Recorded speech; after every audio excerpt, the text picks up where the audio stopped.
Kia ora and welcome to Tower Sector Report. We look at a revolutionary path to land ownership for those who might otherwise never reach that coveted goal. Tower Sector Report correspondent Drew Chappell travels to the settlement of Morrisville in the Wairarapa and catches up with Vaughan and Jenny Marfell, who wanted to get out of farm management and head out on their own. But the landowner, Graham Tulloch, didn't want to lose this very able pair. So the final result was a split equity partnership of Graham's entire dairy business with the Marfells. A great new way of gaining land ownership, which has so far been a huge success. Also in this edition, we talk rural banking with a BNZ rural banking expert, John Jansen. He explains why the banks are being much more cautious in handing out money compared to the heady days of aggressive lending some 5 or so years ago. I also talk to the man who heads up the Auckland think tank, the New Zealand Institute. Rick Bovin gives us an overview of the future for agricultural production in this country in light of a worldwide need for more food with dwindling land supplies. But first, let's talk rural banking with the BNZ's John Jansen. Well, John Jansen, welcome to the Tower Sector Report program here on Country 99 TV. Now, the BNZ's got a long history, of course, in the development of New Zealand agriculture as probably arguably our oldest domestic bank. In fact, I think you're celebrating a sesquicentenary today, which would make it, I think, according to my arithmetic, 1861 that the BNZ started up.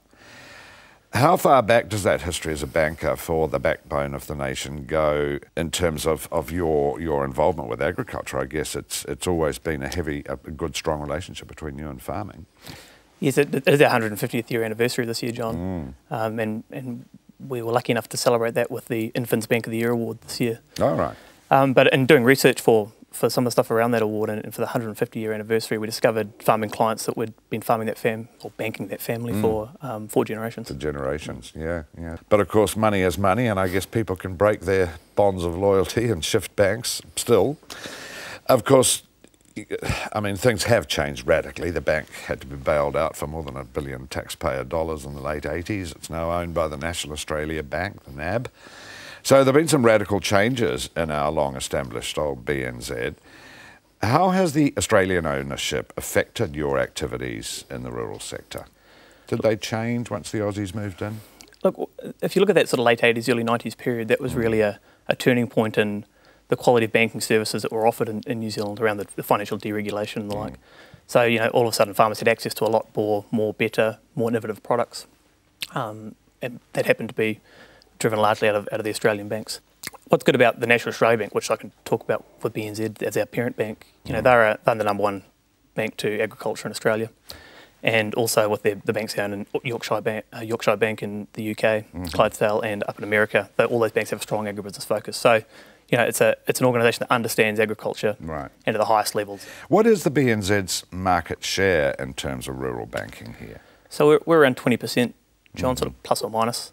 And that puts us behind ANZ, the largest player in the market, and ahead of ASB, Westpac and Rubber.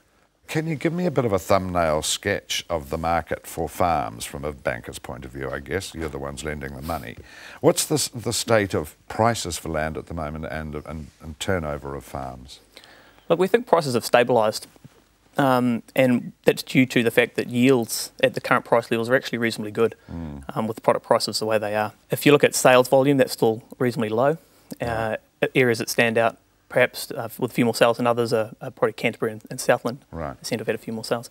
But talking around our network... But would dairy conversions be driving those? Likely, and some of the irrigation schemes in South Canterbury around that area. Yep. But if you talk to the guys around the network, they're sort of the opinion that this spring they expect to see some increase in activity.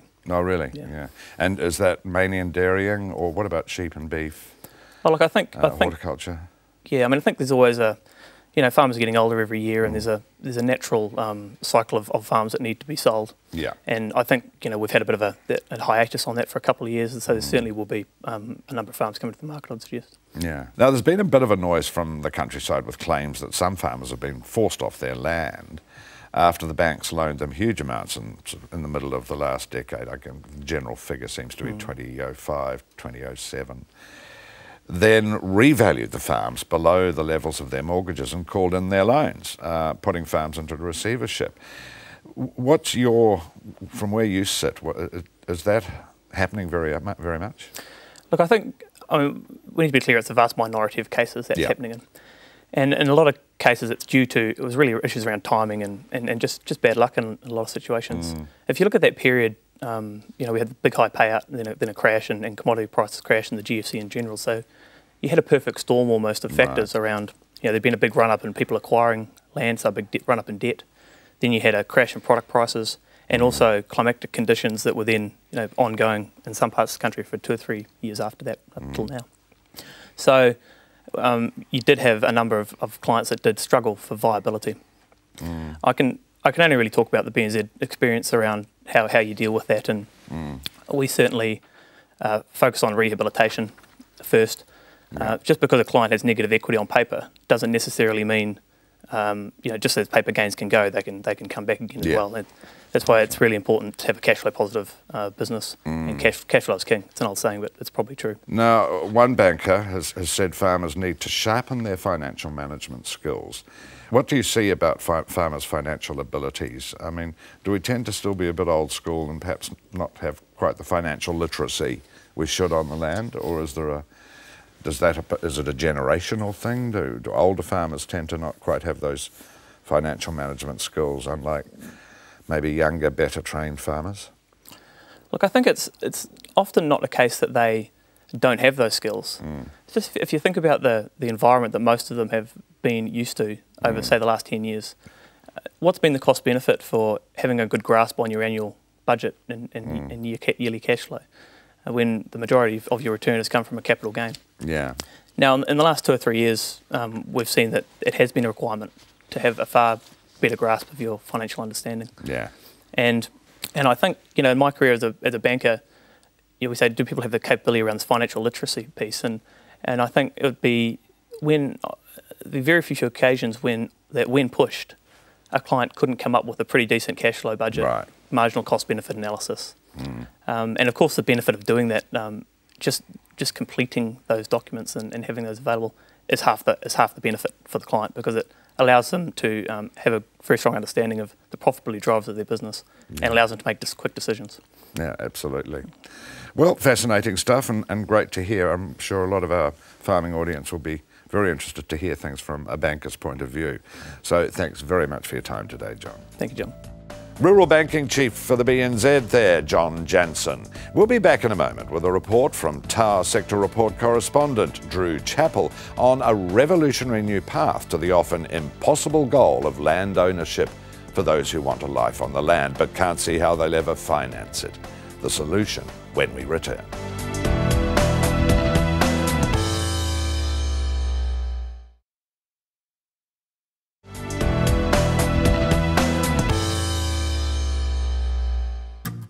In the tiny hamlet of Morrisville, among the green hills where sheep outnumber people, there is a revolution of sorts going on. For decades, the traditional path into farm ownership has involved either inheriting the family property or picking up a share milking contract and working towards a deposit on your own piece of land. Graham Tulloch remembers a time where all you needed to get into farming was a deposit on a small mob of cattle and some help from the bank. A young person could get a job on a dairy farm, learn the trade, save up some money, get enough for a deposit on the herd and make progress. Today, I guess you need 500 cows to be worthwhile. A lot of money to get into, practically, I wouldn't say impossible, but very difficult to build enough equity without some outside help to get there. And the result of that is farmers are getting older. The young people can't see their way, for a really good future. And we need young people. In recent times, that path towards ownership has become harder and harder to tread. On-farm costs and land prices have steadily trended upwards, while our wage rates lag behind most of the developed world. Young people brought up on farms have witnessed the effects of rural life and financial hardships on their families, and many have unsurprisingly chosen to forego the opportunity to carry on that legacy. That's why Graham, faced with the problem of what to do with his Morrisville sheep and beef farm, sat down with his accountant and friend, Stephen Kerr, to do something that had never been done before. In 2001, Graham approached me and said that, well, he'd been a client for a long time, that Vaughan had approached him to lease the Mahoe property, and because of the integration at that time with the dairy farm, he suggested that we sit down and actually see if we can come up with some sort of a scheme whereby we kept the whole operation together rather than Vaughan and Jenny going out, leasing the property and going out on their own and possibly breaking that link with the dairy units. Graham and Stephen worked out a way to involve the two families looking after Graham's dairy and sheep stock in the shareholding of a new company, effectively a partnership. The Marfells were one of those families. Vaughan and Jenny had sheep and beef backgrounds and had been managing Graham's Morrisville property for 6 years when they decided they wanted to go out on their own. But their plans soon changed. In about 2001, Jenny and I were looking to sort of probably go out on our own to get a lease to try and farm on our own account. So we approached Graham to see whether he would be interested in leasing Mahoe. And initial feedback, he wasn't that great on the idea for the fact that he would lose control with having the two dairy farms, the dairy grazing perspective. So that's when him and Stephen put their heads together and came up with this concept, which in hindsight was a winner for us as well. We've got a slice of the dairy pie as well, which is fantastic. Vaughan says getting involved in a dairy-led venture didn't initially appeal, but after crunching the numbers, it didn't take long to realise he was on to a winner. We didn't have to get too many people to view it and tell us that we would have been mugs not to have gone with it, so yeah. A relatively easy decision for the Marfell family, but one that was followed by several tough years. Tulloch Searle Marfell, or TSM Farms Limited, was set up in 2001, but successive droughts in the company's first 2 seasons meant the 3 families had to go back to the drawing board. I don't think people should go into agricultural ventures, either leasing land or share farming ventures on a short-term basis. A lot of people talk about 5 years, but I don't think it's long enough, because in 5 years you can have seasonal variations, you can have variations in product prices, etc., etc. If it's terminated in a year where you get a drought, as the Wairarapa is subject to droughts, low stock price and things like that, any equity that people have built up can be certainly eroded pretty quickly. And I don't think that's good for anyone who goes into this type of venture, and I don't think it's good for an industry to see good young farmers come into these type of ventures and find that it's terminated in a year when they could possibly lose all their capital. Essentially, under the deal, the 3 parties, Graham, the Marfells, and the family managing Graham's dairy farm, the Searles, went in on a $1 million capital venture. Shares in the company, based on Graham's trust-owned farms, were then apportioned according to the family's initial investment. As farming businesses go, it was and continues to be a unique example of trust and cooperation. Stephen Kerr says all involved parties agreed on a minimum rate of return, 17% per annum, over the 10 years of the contract. It was a reasonably ambitious goal, given the nature of farming at the best of times, but one he still maintains is realistic. I suspect that if we get another couple of good years, two or 3 years of $7, mid-7 payout, we'll get our 17%. Yeah. And I'll be pretty happy then. Yes. Yeah. And I think those who have invested in the operation will also be pretty happy. At 17% over 10 years, the Marfells' initial investment of $200,000 will be worth more than $500,000 by the end of 2012. In such a typically volatile farming environment, and given Fonterra's payout fluctuation, the strength of TSM Farm's structure is in its stability.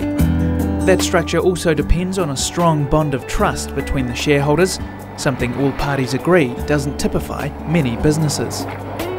How important is it to have people like Vaughan and Jenny? Well, you've got to have a lot of confidence in one another for a start. Yeah. And I think we've had that right from the start. And, we'd worked together for a number of years before it was formed. And I think that was pretty important to give you the confidence to go into it. But it had to be a win-win situation. Stephen Kerr knows the business structure wouldn't succeed without a bit of flexibility during the tough years from Graham either. The third party in the equation in this one is Graham, he's actually got to be part of the group and part of the goals that you're trying to set for everyone. And when we've had a couple of hard years, he's reduced his rent to accommodate the cash flow, the reduced cash flow. Now that's quite unusual in these circumstances where you get a landowner prepared to sacrifice some of his rent for a long-term goal. And I think that's one of the strengths of this operation. I think it's one of the things that Graham views as being the fact that he is able to and will vary the rent if there is a hiccup in the system. But at the heart of it all is a genuine desire to keep young farming families in the industry and give them a shot at going out on their own. It's very important that we make use of the good young people, a lot of them coming out of the university with degrees and well qualified to make a good job, but get sucked off into other industries because they can't see a long-term future where they can own a farm. And what we've put together is a scheme which is aimed to achieve that to some extent. The generation of farmers is getting older, and it is a great opportunity to bring these young guys into the industry, and it's the way I see it, it's a win for both. If nothing else, the success of a business model like TSM's shows that it is possible to involve young, keen men and women in a farming operation while growing profits and wealth for everyone. I think we're going to have to do a few more of these type of deals by bringing people together, pooling their resources and bringing young people into the industry so that they actually have a stake in it.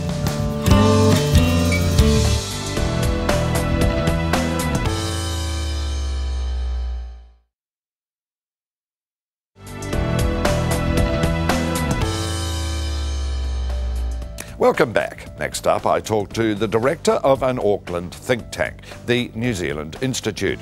Rick Boven gives us his thoughts on agricultural productivity, adding value and supplying food to a world running short of productive land. Well, Rick, welcome to Tower Sector Report here on Country 99 TV. Now, the emphasis in the studies the New Zealand Institute does is on the innovation economy. Is our agriculture industry doing enough to innovate? And in that respect, what would be our strongest and our weakest sectors when you look at innovation? Well, across all of New Zealand, we need to innovate a lot more. Probably the strongest sectors would be niche manufacturing, and the weakest, I think, would be pretty clearly construction. Right. In terms of making progress. Oh, really? Yeah. So how are construction companies getting it wrong? Are they just not coming up with clever new building techniques? Well, they're not really changing things, and I think they have a lot of systems that are not really world class. Well, that's a shame when we've got to rebuild an earthquake-levelled city, isn't it? Well, it's an opportunity to improve. Not that I'm pointing the finger at Fletcher Building, but the industry as a whole, of course, obviously, is going to have to come up with some pretty clever ideas. But anyway, to focus just on agriculture, how are we doing out in the country in terms of innovation? Well, agriculture is innovating a lot in terms of production techniques. And at the best end of that, it's very good. Like a lot of things in New Zealand, there's quite a difference between how the best are performing and the average. And so we have great opportunities to lift the average performance up to the best performance. As common saying is that every farmer in New Zealand is in the top 20%. Yes, yes. Since the early 60s, I've heard this cry for adding value as a way to higher productivity. You know, you don't send raw logs, you send cut timber, you don't send carcasses of meat, you send cuts of meat, and so on. What are the areas where we should be adding value to our farm exports? Well, in farming, I think there are sort of three main areas where we can add value. The first one is through further processing, fairly obviously. The second one is through branding and you know, segmentation of markets, creating more value in the minds of consumers. And then the third is through agricultural products and services. Getting those into markets. We do generate a lot of those things, and we are getting revenues and things like you know, fencing and things like that. But there's more opportunity to do that kind of thing as well. But one of the difficulties in New Zealand, and this is not true just of agriculture, but across the whole industry, is that we tend to take a commodity mindset to international marketing. And really what we need to be doing is thinking a lot more about our customers and what they need rather than the efficiency of our production. Right. Well, obviously we do need to worry about the efficiency of our production, yes. but you think we tend to be a little perhaps cavalier, maybe not focused enough on the people we're trying to sell to? Well, that's certainly true, and you know, when you think about the reasons for that, it may well be that you know, the traditional commodity exporter actually doesn't need those skills really. Right. So long as they make a high quality product, fairly easy to do a transaction in the international market, you don't really need to understand who your customer is. But as soon as you try to get into value added kinds of things, that customer understanding becomes much more critical.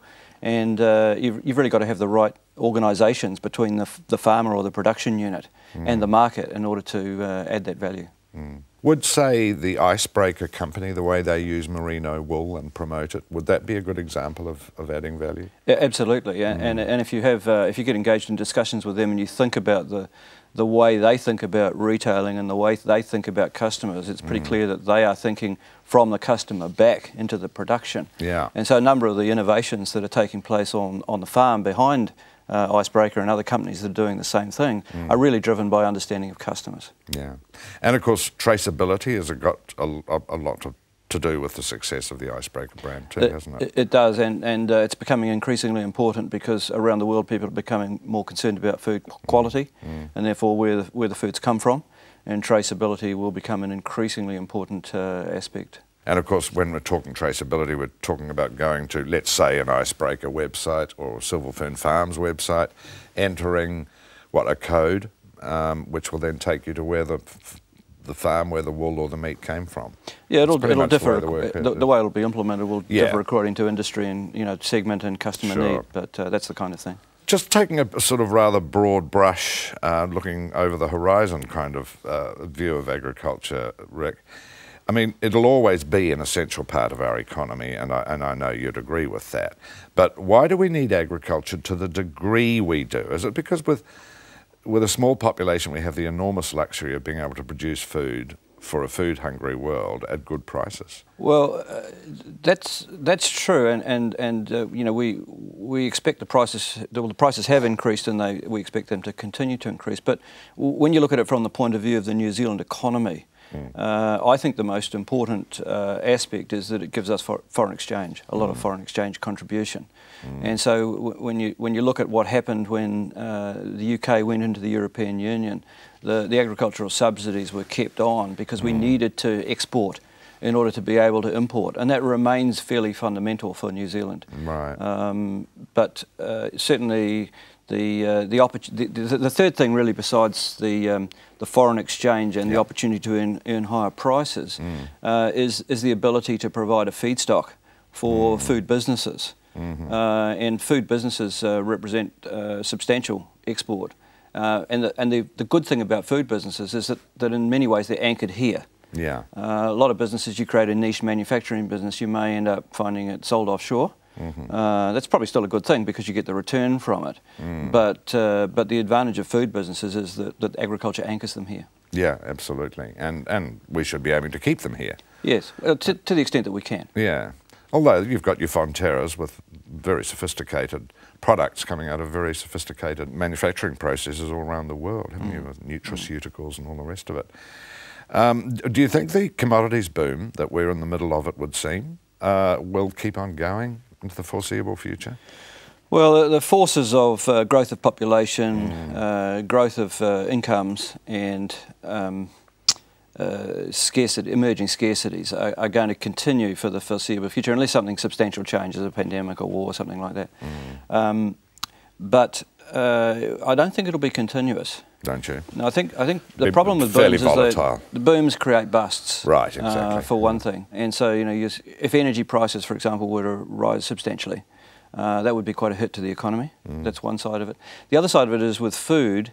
There are a lot of poor people in the world buying food, and of course, as world food prices rise as a result of scarcities, the prices faced by these people rise, and many of them are not earning as much as they would like to be earning in order to buy sufficient food, and so you get the kinds of unrest that you've seen recently in North Africa. Exactly, it's a very good case in point. And so This sort of notion that there'll be a continuous process of price increases in commodities, I think, is not correct, but the forces are there. There are a lot of wild cards out there. Yes. Well, Rick, very interesting to take a good broad look at some of these issues that lie behind our agricultural production and exports.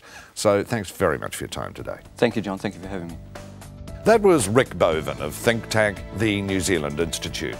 And that's our show. Remember, you can catch up with the program on our website. See you next time.